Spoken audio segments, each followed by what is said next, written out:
Okay. Hi. Welcome back to my 7th video in the 15-part series about the best tactical flashlight for under $1,600, which is quite a discount. So, in case you don't have time to listen to the entire video, the entire story of how I got here, which is fine, the best tactical flashlight would be, if you're on a budget, it's the Convoy S21B. So that'd be this guy. This light is great. It's a little big. It takes 21,700 cells, but it's like $35 on AliExpress. And so it is a great bargain. The only con is it's not quite powerful enough. It's not enough candela, but it's also just a very good all-around light. I recommend it highly. If you just want a turnkey light and you don't really want to screw around, the best light is the Modlite PLH V2. I wish they had more letters there. This is the OKW head, but this light is really fantastic. It's $310 from Modlite, and they have crappy customer service. But if you just want a light and you just want to, fill out one checkout page and have a light shipped to you, this one is great. I recommend that highly. And if you want the best light and you don't mind also spending about $300, what I recommend is the HRT AWLS PSF Mark 6 light head on a Modlite body. So here's the box for this, and that head is this head, and this light is absolutely fantastic. Now I'm dead. So there you go. So first off, now that you've already heard the recommendation, I should define what I think a tactical flashlight is. So basically it's a light where when you shine it at somebody, it makes them go, ah, especially at night. It should completely overwhelm someone's ability to contract their irises and be able to see, especially during low light. So if someone tries to stare directly in the light, it will completely overwhelm their retinas. And if they're trying to figure out what's behind the light, they can't really. And the idea is it's sort of, people will call it a defensive tool. I sort of think of it as being the one to offend first. But it does something that's not permanently damaging to somebody, but it's likely to deter an attacker or identify someone as not being an attacker. And so it should be like a first line of defense before you would deploy pepper spray or a gun or something like that. So you want to say, hey, who's over there? You shine the light in their face. It turns out it's your friend or a cop or whatever. Sorry, man, sorry, I couldn't tell who it was. If it turns out it's somebody who has something in their hand, you can't tell what it is, it's somebody acting kind of sketchy, then you got to take the first turn. So you can see who they are, you can see what they're holding, you put the light on them. Now it's up to them to figure out how to respond. If they really were a legitimate attacker, probably their response is to move along. And if they're a determined attacker, hey, you got a light up on them, you're not really any worse off than you were before. And then the light obviously has the backup use of shining at everything else. So it should be useful for that task too. Okay, so one of the requirements is it needs to work every single time. And you might think, well, how is it not going to work every time? And basically all these flashlights work if you click the button. The problem is some of them have really complicated UIs, like they have Anduril. This is a good example. If I click this flashlight to turn it on, you can see that nothing happens. And that's because it's secretly in lockout mode. So if I have a flashlight where the primary reason I'm carrying it around is I want to pull it out and point it at an attacker, a potential attacker, and I want to identify them, doing this sucks. You will be very unhappy if that's what happens. And I really don't like Anduril for that reason. It's really cool if you're a flashlight enthusiast, but not cool if you're a tactical flashlight enthusiast. Whatever that is. And you have to carry it. So this light may be a bit chunky for a lot of people. That's why I was sort of not interested in it. It has a crappy UI, but it's also pretty chunky. Then somehow I ended up at this. But it should fit within sort of your size budget for your pocket or your purse. That's one of the things that makes a Modlite really great, especially if you get it in this short configuration. This is pretty pocketable. I think people who are afraid to walk around at night would say this is worth carrying in order to have that sort of assurance. And it shouldn't have strobe mode. Strobe is dumb. So It really needs to have about at least 40,000 candela, in my opinion. That's one of the places where this convoy light falls a little short, but otherwise it's good. As you'll see, a lot of these flashlights have way more than that. So the story of how I got here, I was walking around San Francisco. I was talking to some people about self-defense. We were talking about, oh, I just saw that guy using drugs over there. I just saw that guy pooping on the sidewalk. Here's the stories of who got stabbed recently.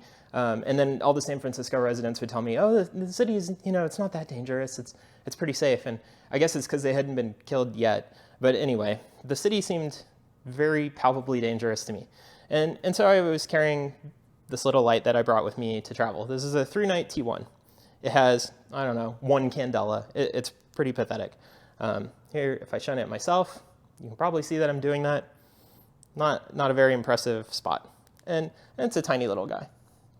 So this was never really intended to be a tactical flashlight or anything.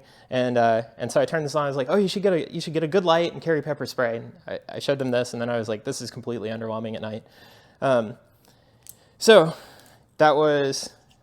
that's my first $40, I guess, if you want to count it.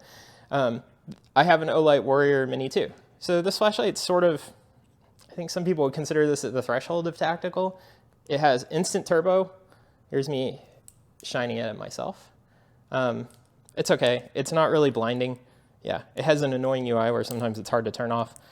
It's just not powerful enough. It has this side switch that lets you put it in different modes where you don't know what it's doing. So then after San Francisco, it started me down this path with $1,600 of flashlights. So flashlight enthusiasts will probably know about Noctagon. That's a brand by this particular guy in China who is really passionate about flashlights. He makes a lot of really bright flashlights. The downside is that flashlights are bright for about 10 seconds, and also then they usually start burning your hand. You might think, oh, well, I don't care. All I need is 10 seconds, and I don't care about burning my hand. Maybe if someone attacks me, I'll burn them with the flashlight. I don't know. But so I got this KR4. This is pretty good. Let's double tap it for turbo. It's pretty good. It's bright. It's really good for lighting up a big area, but it just doesn't have the candela. If someone shines it at you, you go, yeah, that's bright, but it doesn't really make you flinch. And so that's unacceptable. I kept it though because it's really fun. It's really good for lighting up the house, walking around the house, things like that. Then because I had started reading flashlight enthusiast stuff, I found out about LEP flashlights. So that's laser excited phosphor. Basically, it emits the light from a single very small point, which makes focusing it with lenses really effective. So if you want to collimate the light beam, which is most of what people do with it, you can. So you end up with this light. Let me make sure it's on high. And this light is absolutely blinding. I think that in candela terms, it's brighter than the sun. But it makes a uselessly tiny spot. Here, let's shine it at my shirt. So you can probably see it's lighting up just where my microphone is, but it's not reaching my eyes. So in theory, this is sort of good for blinding someone in a recoverable way, except it's only good if you have really perfect aim and a really steady hand. Not ideal for sort of a panicky situation where you're like, is that guy gonna mug me? So it's a really cool technology. It makes for a really fun toy. This is definitely my wife's favorite flashlight to play with, but it's completely useless for tactics. So then I bought the first legit tactical flashlight. And so that'd be this Cloud MCH. I actually bought it in short configuration. So using this little tube. So it would take an 18350 battery, which is one of these little guys. This is the battery it came with. Later, I asked them for the long tube, and they said, sure, we can ship it to you for, I think, $70 or something, and then they didn't charge me. So bizarre, but thanks, Cloud customer service. That was really awesome. It turns out I really like holding it like this a lot more. This feels like it fits my hand really well. So this is $220 plus a free tube. And it uses, well, let's turn it on. So that's pretty bright. It's very hard to look at for very long. It definitely produces spots in your vision. This uses an Osram W2 LED. So in the tactical flashlight community and firearms flashlights, people act like it is sort of unknowable how a flashlight produces the light that it does. But the answer is they just use LEDs from a couple different manufacturers. Osram's one, Nichia, there's a couple others. But this is a pretty well understood LED, and if you go look up its product spec page, you'll say there's no way it could produce that much light, but the answer is they just overdrive them really hard. So they're sort of out of the spec of what the LED can handle, but hey, whatever, tactics. And LEDs can be overdriven really hard and they don't really fail. So that's why you might see a flashlight that produces a certain number with a certain LED and then another one that just produces more light. And you wonder how'd they get there. So the downsides is, or the downsides are, this flashlight gets really hot. I'll probably insert some B-roll of me looking at it with my thermal camera, but it gets crazy hot. After maybe like 10 seconds, you can really tell. You're like, oh, that's starting to get hot. And if you turn it on and you don't hold the front to cool it down with the blood recirculating from your hand, then when you go to touch it, it will be so hot that it can burn you. And that's kind of a problem for me. I don't really like having a flashlight that gets that hot. Also, I have a child. If she plays with flashlight, she can just leave it sitting somewhere and it can get incredibly hot. It's gotten hot enough that it sort of burned her. So I don't really like that. The button's really hard to press. And it's funny because Cloud also makes a thing that goes around the button to protect you from accidentally pressing it. But of all these flashlights, this is the hardest button to press. So I guess they have people who are just pounding on those buttons and they really need an extra guard. I would really like that guard on maybe some of these other ones, but not this. It's silly. But anyway, hey, they really want to protect from negligent discharges of their flashlight. Also, it is not a Surefire compatible flashlight. So here's a Surefire tail cap. Doesn't work with this. They want to have a different tube diameter because reasons, and that sucks. So until Cloud sort of comes into the fold and decides to be Surefire compatible, I don't recommend this light as much because you're not really moving into an ecosystem where you can swap parts out. You're getting Cloud lights and Cloud parts, and that's it. They do have a good customer service.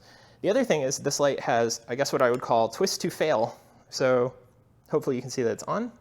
And then you can see if I twist the head almost an imperceptible amount, it turns off. I've actually had this happen to me. I assembled the light, knots. So that's the Cloud. Then I bought the Modlite OKW at almost the same time. So this is interchangeable parts. So we have the OKW head on here.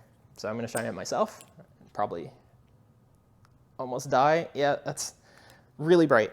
This is brighter than the Cloud. This light's awesome. It's super bright. It's all about throw. It produces this incredibly bright spot, but it doesn't have a lot of spill.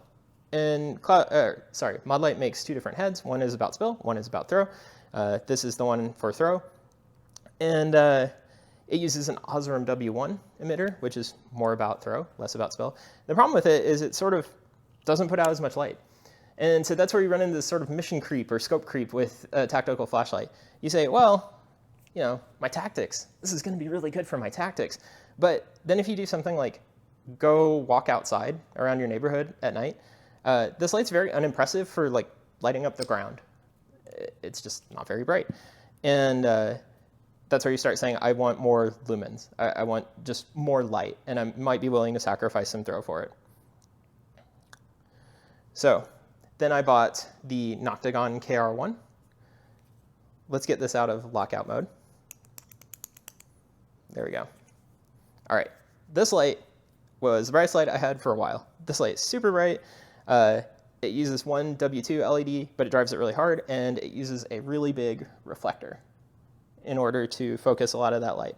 So this was $45, and it came with a short tube, one of these guys. This is the wrong color, but you can make it really short and use an 18350, which is kind of cool, and it's still almost as bright. It's super big. That's kind of a downside. The other thing is you can put it in turbo, so let's shine it myself. Oh my God. Anyway, so you can see it's really bright. But you'll also be able to see that its brightness fades really, really fast. So I'm just going to keep shining it myself. So this sort of led me to believe this is not a good light for the combination of maybe I'm walking around with it and also maybe I have to shine it at someone to identify them. It should be getting visibly dimmer just in this amount of time. And so it dims down really fast to not very usable. That's kind of what you get with these sort of hot rod enthusiast lights. They produce a lot of light for 10 seconds, and then they ramp down. that's what you're getting, but not really for tactical use. This is an Octagon KR4 again, but this one's using W2 LEDs. So I thought, hey, the W2 in this guy, pretty good. What if I put 4 in here? And it turns out, so this is $78, uses a TIR optic instead of a reflector. And so that's a kind of plastic lens that focuses the light, and it just cannot focus it as well. So let's turbo this up. Pretty bright, just doesn't have the candela. And again, this suffers from the same fade problem, and this gets burning hot in a really short amount of time. So definitely not recommended for tactics. Definitely recommended for going outside and lighting up your entire neighborhood for 10 seconds. It's really great for that. It's really cool. Then I found out about the Convoy S21B. This light is amazing. This is the best value light here. I would recommend that if you don't already have one of these lights and you have pretty much any use for it, that you go ahead and buy one. So here it is again. This light cost me, I think it was $35 off AliExpress. It uses an Osram Boost HX LED, which is a newer LED that they mostly make for headlights. And it's super bright. So pretty good. It doesn't quite have enough candela. If you shine it in a mirror at yourself in the dark, you'll be like, that's bright, but it doesn't quite make you flinch. It doesn't quite leave the spots in your eyes that some of these other lights will do. It's still pretty good. So if you say, okay, $300 for a flashlight is stupid, $1,600 total on flashlights is really stupid, this light is great. It has this really annoying UI. So you have to click it in, then you have to tap it a million times, then you have to tap some more, then you have to wait, and it pulses out this sequence of lights, and then you tap it again or turn it off or something, and finally you get to the point where it's on, off. Otherwise, it has all kinds of other modes. It has strobe, it has like 1%, all kinds of stuff. But you can actually set it to where it's on and off, and then it remembers it even if you change the battery. Set it to that mode if you're going to do your tactics with it, and then it is great. I really can't recommend this enough. Even if you end up buying one of these, you might want to buy one of these too. It's just super great. Also, this clip is aftermarket. It doesn't come with that. Then I enjoyed the Modlite. I think I didn't mention it before, but the Modlite doesn't get super hot. But I thought, well, maybe since it produces half the lumens, maybe that's why it doesn't get super hot. Maybe Cloud and Modlite will be the same if I have basically the same emitter in them. So this is another W2 emitter. But I think that Modlite uses a different driver in their flashlight that doesn't produce as much waste heat. So this head is awesome. This is $310 total for this package, Osram W2, and it's awesome. So even in this short configuration, it is super bright. And this is, as I said at the beginning of the video, this is definitely my recommendation if you just want a turnkey flashlight and you don't want to screw around with parts. Also, Modlite is sort of part of the Surefire community, so it'll accept something like a Surefire tail switch from somewhere else. Let's make sure it's screwed on. There we go. And so it's really nice to have that parts compatibility. You can buy switches like this from Surefire directly. You can buy them from Z-Bolt. You can get replacement switches from Modlite if you like their style. But it's really nice that all these tubes, switches, heads, etc. are interchangeable. It really lets you build the flashlight that you like. Let's see. Downside, as I mentioned, though, is that Modlite customer service sucks. They give you a week to return the flashlight, and then that's it. I don't know why. Cloud is sort of like, oh, you can run it over with a tank, and we'll replace it, and that's nice. But if you don't care about customer service, Modlite's really good. So then I found out about the HRT AWLS PSF Mark VI light head. I think that this probably is using an Osram Boost HX LED in it also.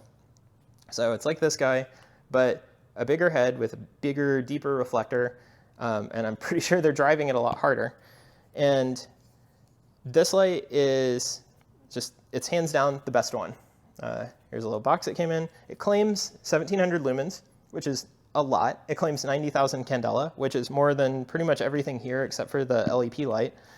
And it's just the perfect tactical flashlight if you're willing to carry a flashlight that's this big.